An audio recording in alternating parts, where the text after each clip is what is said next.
Hello? What? Are you gonna do something about Nadu or not? Do I have to?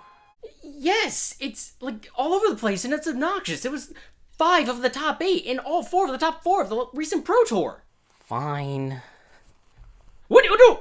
What now? You can't ban Shuko. It's not the problem card. But Shuko's the thing that makes Nadu do the thing. Yeah, and there are plenty of cards that are able to take its place. I mean, this is the same thing as banning Bridge from Below instead of Hogak. You remember how that went? Oh yeah, that was so funny watching you all squirm. Excuse you? I mean, Hogak wasn't that bad. Do you print powerful cards to make us suffer? Oh look, a booster pack. Oh, whoa, whoa, I am not falling for that again. What about Bloomborough spoilers? Oh, furries! Hell yeah!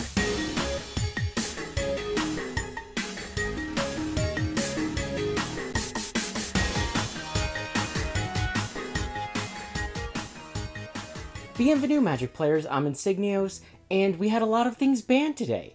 I'm here with MTG Chad, and we're going to talk about them, starting, of course, in order with Amalia. Bienvenides, Aguirre. I'm sorry if I mispronounced that. So, Chad, you play a lot more Arena Explorer than I do. What are your thoughts on the Pioneer ban, specifically Amalia? I believe that was a very needed ban that was required. Amalia has been dominating the format for a very long time. It is a turn 3 kill, which has really no interactions with it because of the combo. Wait, it can do it on turn 3? I did not know that. Yeah, Court of Calling. Oh. Yeah, Court of Calling.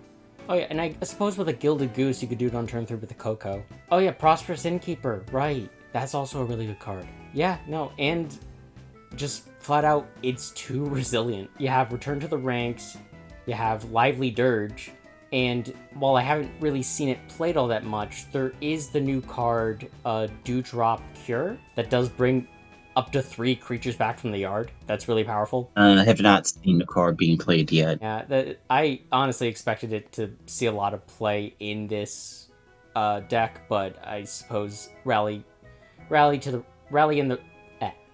the Ranks is just better because of the Convoke. Yep. I put my money on them banning the Wildgrowth Walker because Amalia could be fine on its own, but considering how often this wound up putting games into a draw, it does make sense to ban Amalia. You would think the Walker would be banned instead of Amalia, but Amalia can still go off even without the Walker. The Walker is just I have this card, I win. Amalia can still go off with any life gain triggers. Ah, okay. Yeah, no, that is fair, because there are plenty of ways to gain a lot of life in increments on one turn, if we're being honest. Next up, Sorin was banned because of Rakdos Vampires. And the fact that a turn 3 Vein Ripper is just not fun for anyone. It's not easy to beat. Yeah, it's beatable, but Yeah. it takes a lot of lucky hands. Yeah, no, and that's kind of it. You need to be lucky to beat it, and at the end of the day, getting Vein Ripper out on turn 3 is luck, because you need 2 specific cards in your hand. And you don't want this game to be very luck focused. You want it to be more skill based. And having a turn 3 2-card combo that can really devastate your opponents is not very skill based now, is it? It is not. Speaking of skill based, Arclight Phoenix. It has nothing to do with this conversation. No. Hear me out. I wanted Treasure Cruise to be banned. Specifically because if Treasure Cruise is banned, that means Arclight Phoenix either cuts that kind of thing completely, or they use Dig Through Time, which is worse than Treasure Cruise for the deck that Arclight Phoenix wants to play, which I would prefer because I don't want Phoenix themselves being hit. But then again, it does make sense that when they banned Expressive Iteration, they specified that they didn't want to ban Cruise or Dig Through Time because Pioneer is the only format where they're able to be played without them being too broken. True. So they just want to keep one format with Treasure Cruise. And I guess, but also it's like, come on, guys. You don't want to keep one format where Oko's legal. Or is that Vintage? I think only Vintage. And Fable the Mirror Breaker. Yeah, I could see Fable being banned at some point. Good card. It just does a lot. Yeah, it's broken for a bit, But but I don't think it's... doesn't do much right now. hasn't- Unless you've got two of them. It hasn't been busted in a while. I think that's the problem. Or actually, the good thing. That's a good thing. But it does show up in a lot of decks. It's a good token enabler. It gives you a token that makes you treasures when it attacks. Allows you to draw 2 cards. Well, by discarding 2, you can draw 2. And then any non-legendary creature, you can make a copy of it. Which works best at the end steps. It's a busted... not busted. It is a really good card that doesn't make a deck busted, but it will show up within really good decks. Okay, Nadu was banned. Praise the bird gods. Hey, Yeah. we all saw that coming. We all saw that coming. It was a combo that often took a long time to resolve in a win because it was not a predeterministic win. And that's the issue. If you're going to have an infinite combo, it needs to win relatively soon. Otherwise, the game just takes forever. That's not fun to play against, and that's not fun to watch. And honestly, that's not fun to play. That's not a very skill-based thing. That's just, I'm going to whip out my Switch and start playing. Oh, that new Zelda game isn't even out yet. So yeah, no, they had the ban Nadu now. So, Grief. Should not have been banned. Personally, it is not a card I have ever really played in Modern, but you, play it a lot, Chad. What do you think? It's like, no, and I hate this. It was desperately needed. Like, I get that it was a card that could stump people because it's like a turn 1, I have a Grief. I can thought seize you twice. But the fact that they banned this means they do not care about Jeskai control, which will now become probably one of the dominating formats. It already is, but it's going to be much worse of a threat. How are you going to stop Jeskai control now? You know what? That is actually a very solid point. I was ready to refute and say, like, a turn 1, like, double Thoughtseize Grief is really hindering on the format. That is a good point about Grief being very good at disrupting a lot of the controlling, as well as a bit of combo elements that have been popping up in Modern recently. And maybe, hopefully this will lead to the Ring getting banned next. It most likely will get banned once Wizards sees, okay, Jeskai or the Ring is being played more now. Mm-hmm. I mean, it's already the most played card in the format. Yeah. With Grief gone, Living End is essentially back to pre-Modern Horizons 2, maybe even Modern Horizons 1, in terms of what it can reasonably do. I still have to change 2 of my decks now. Because I play Rakdos Scale and Goryo's Vengeance. You know, Living End does not do the 1 mana trick. It does get it back from the graveyard, so it kind of does count here, but I feel like they're throwing Living End under the bus here, honestly. But Living End has just been catching strays ever since they lost Fury, they've lost Violent Outburst, and now they've lost Grief. And that is a shame, but if I know the Living End community... They're idiots. They're determined. Not to... They have determination. Yeah, they'll find a way to keep going. Yeah, they'll still play the deck. Look, they worked Ardent Plea into the deck and were fine. But in all honesty, without Grief, it is a bit much. I will say though that with Fury and Grief gone, Violent Outburst I feel could come back. But then I remember what they were doing with it in, you know, what was it? Crashing Footfalls Cascade. Yeah, so I don't want Crashing Footfalls back. And to be perfectly honest, the fact that nobody continued to play it while people still played Living End just kind of shows how people were kind of crybabies that were like, "Wah, no, I can't play Rhinos anymore. Rhinos isn't good anymore." It's just not as good. It's still 3 mana for 10 power, or 8 power, depending, but still, it's still a fine deck. You're just cowards. But Living End is just really hit hard by this ban. Oh yeah, Scam is dead. Yep. Scam is just dead now. So I have no idea what to turn the deck into, or just take it apart and turn it into something else. Let's see. None of the cards share. Yeah, no, Scam doesn't really share anything with that. Okay, so yeah, Glorious Vintage says you could grief. Okay, yeah, I think yeah, no, you were trying to build Scam and Espergorios, and those were the 2 decks that really utilized grief. Like Goryo's Vengeance can survive without grief. It was just really good. It was just really. It was It was a little bit one of those cards that was like. Yeah, because it allowed me to answer my opponent's responses. Like, oh yeah, no, you're not going to do that. Because without grief, Goryo's Vengeance is a very fragile deck because it won't be able to see things coming. I don't necessarily agree with the grief ban completely.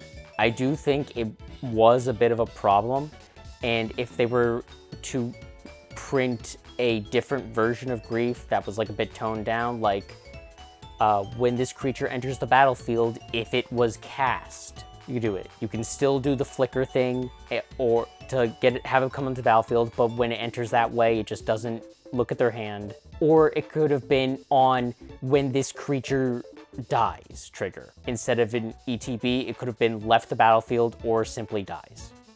That would have made all the cards better, personally. Well, it would have made them weaker to cast normally. So yeah, no, it is a bit, hindsight's not really out on this one, but the elementals are really strong. Personally, I think they'll probably ban Solitude from Modern next, but you could make the argument for Endurance. No one cares about Subtlety. But they did not ban the One Ring. They probably should have banned the One Ring. What do you think? It's really not used like that, I'm sorry. You don't think the One Ring is a problem? No. Really? Like Wizard said, it gives you protection for a turn, allows you to draw more. It's really not helping you. I disagree. Primarily on the fact that just how widely the ring is played is kind of my retort. I get being played is always a big step for people, though it's played in all the decks. It means it's a threat. No, it's everywhere. It just means it's very usable, which again is good. A card being usable is good. It's the same argument for saying Karn is a threat. Why? Karn can get you from anything out of your sideboard, which normally should not be allowed. Oh, Blood Moon is great because if you can get it out, you can just stop your opponent's period. Like, Blood Moon will turn off Nadu, because Nadu really can't trigger much off of that. It turns off a lot of things. The One Ring is a threat, but due to the fact that it only gives you protection from a turn and then kills you slowly the longer you keep it out. You know what? That's a good point. It doesn't need to be banned, but we can both agree it needs to be reprinted. Well, yes, like reprinted, banned, either one. Like, reprinted that way it goes down in price would be glorious for all of us. If you're not going to reprint it, ban it. I feel like that's a good way to kind of put it, because it is a card with how widely it is played in both Modern and Commander, and I imagine other formats as well. People need copies of it. So just call it Urza's Ring, slap it into the special guest slot, and be done with it. Or better yet, Duskmourn. Just put it on the special guest for Duskmourn. Have it be a reference to the ring. Oh, come on, no. You already know we're getting Meat Massacre 2. Electric Boogaloo. Oh god, Meat Hook Massacre 2 is the name of a card. I saw that and I was just die laughing. If that was a test name, I would have groaned. But the fact that we're getting a card called Meathook Massacre Tournament, like, I get it. I get what you're referencing. But could you not lean into the memes so much? This entire it's just set lazy. literally is memes. They gave us FOMO.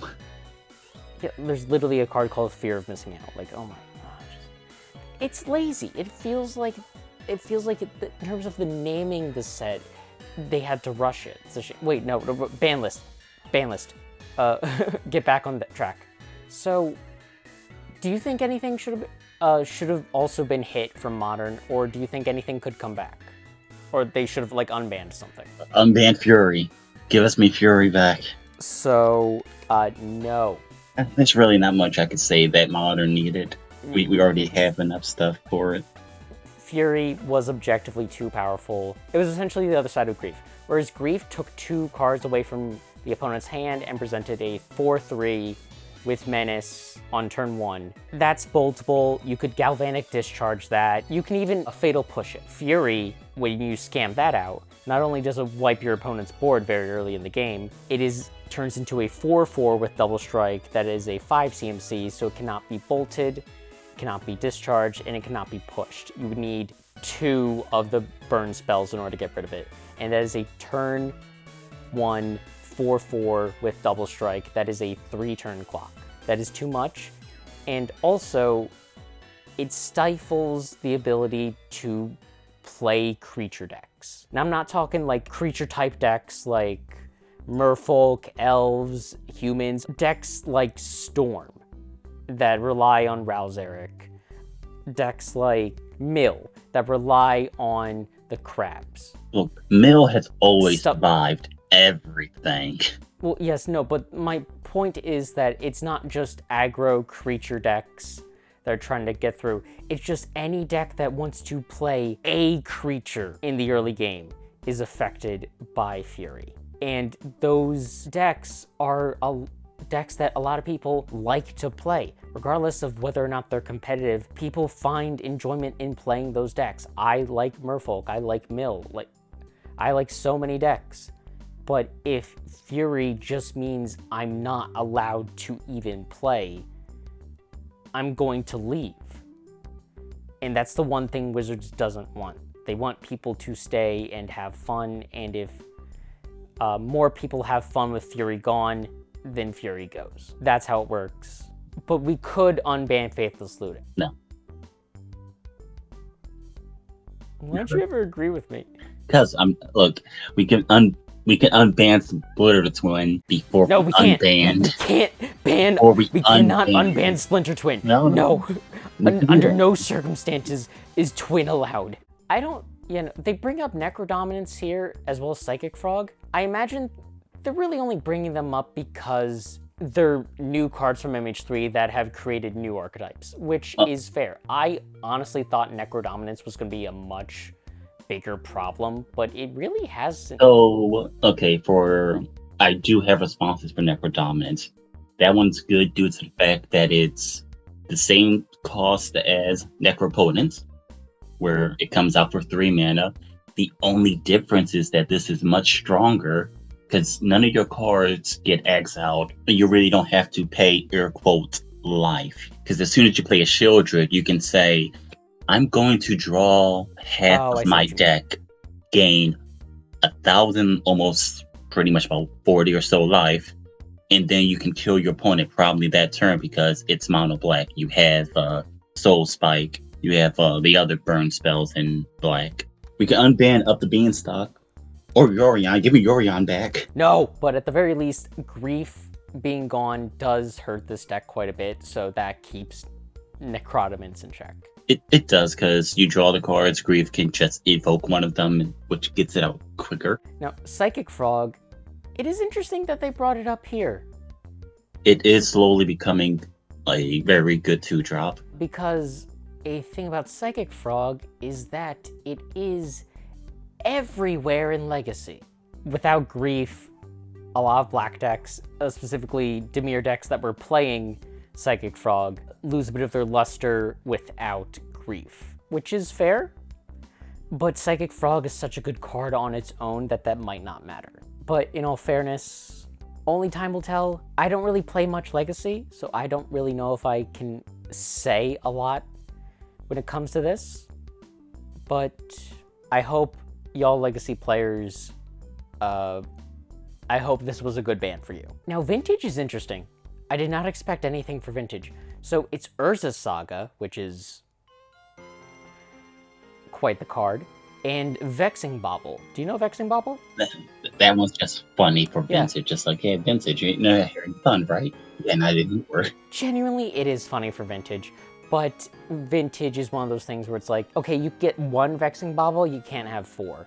And that's the same reason why Urza Saga was restricted, is that each copy of Urza Saga is another Vexing Bauble, or it's a Moxen, or it's your Black Lotus, or it's anything. It's your Pithing Needle, any number of things. The whole thing about Vintage is that it's a one-ofs format for the most part, because so many good restricted cards you play at one. Urza Saga is a tutor for a lot of those cards, and that just kind of defeats the whole purpose of the format. I'm surprised it took over 3 years to ban, considering it also makes the tokens that get bigger because of your Moxen, but I'm glad they do it, because while I don't really play Legacy, I do like watching Vintage coverage, because Vintage is just a fun format to watch. Because remember, what was it, 2019, 2020, where someone won a game of Vintage by turning their Black Lotus into an elk with Oko and then swinging for game? Oops. And I'd say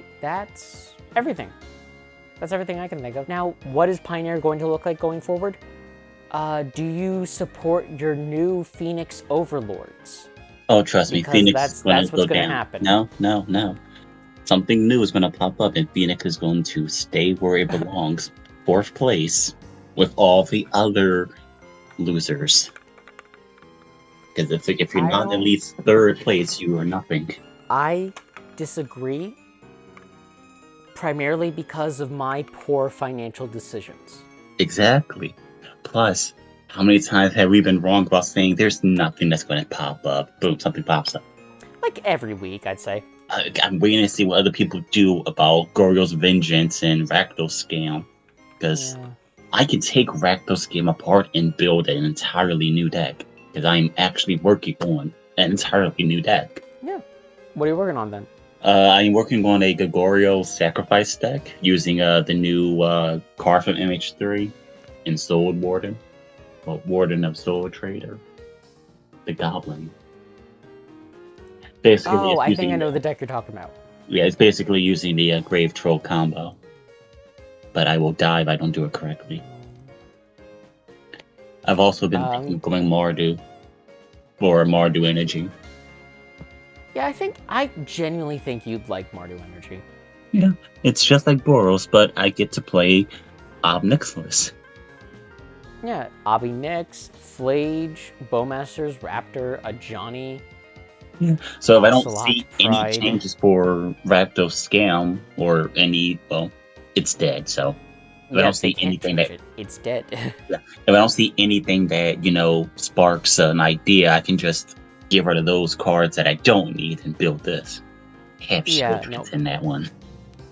Personally, I think without Nadu, like Nadu leaving, the only thing that changes in the format is what everybody has in their sideboard. Grief leaving actually does change a lot, because that means other combo decks are a bit better now because they don't have to worry about getting double griefed at the beginning. Control decks are a bit better now because they don't have to worry about grief. But then again, if you're playing control, you're almost always going to be playing, well, one, you're always playing blue, you're almost always going to be playing white, and currently Jeskai control is at the top, so there's that. Dimir Murktide isn't going to change, Ruby Storm isn't going to change, neither the energy decks are going to change because of this ban, but decks that were afraid of getting griefed or just weak to being griefed are going to be slightly better. They're not going to be amazing, but they're going to be better.